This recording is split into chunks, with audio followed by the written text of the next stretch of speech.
So the same administration that is constantly yammering on about the sanctity of democracy and free and fair elections has in fact been meddling in the elections of other countries, in this case specifically the elections of Brazil, for more than a year.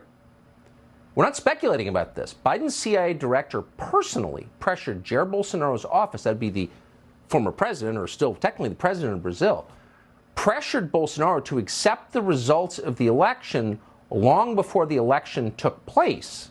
Think about that for a minute. You have no obligation to accept the results of an unfair election. In fact, if you believe in democracy, you shouldn't.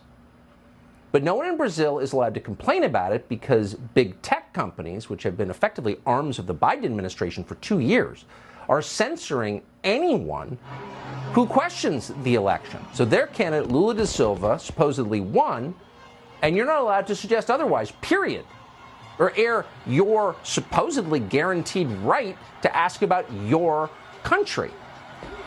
A judge has also ordered that social media companies remove any posts that question the election results. So this is massive suppression, and despite it, or probably because of it, physical protests are breaking out across Brazil.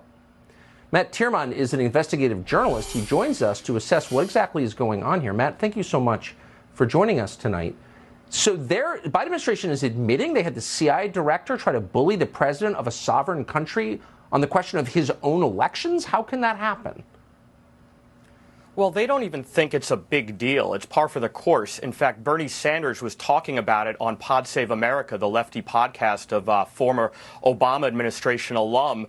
And it was like, okay, this is great. This is what we should be doing. We need to secure, quote unquote, democracy our way. Now, Bernie Sanders was somebody who was rallying for decades against the CIA involvement in Latin America in the 70s. But everything's about politics for these people. And in addition to the CIA director, now they're talking about sending Jake Sullivan down there, the national security advisor, to make sure the transition is orderly. But the bigger deal, I think, is that they have had a see no evil, hear no evil mentality for the last 2 years as Bolsonaro followers, politicians aligned with him, journalists have been censored, imprisoned. I wrote a piece for CDM Press, Todd Wood, who I know you know, and I listed some of these incarcerated journalists. Even a sitting politician, a sitting congressman, was placed under house arrest, and it's continuing right now. Carla Zambelli, an outspoken member of the lower house, the Chamber of Deputies, has been totally purged from social media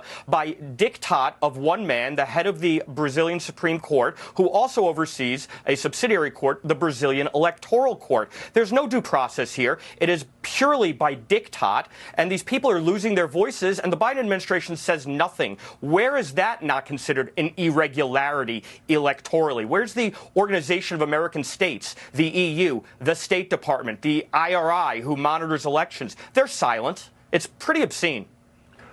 If you don't have free speech, you don't have democracy.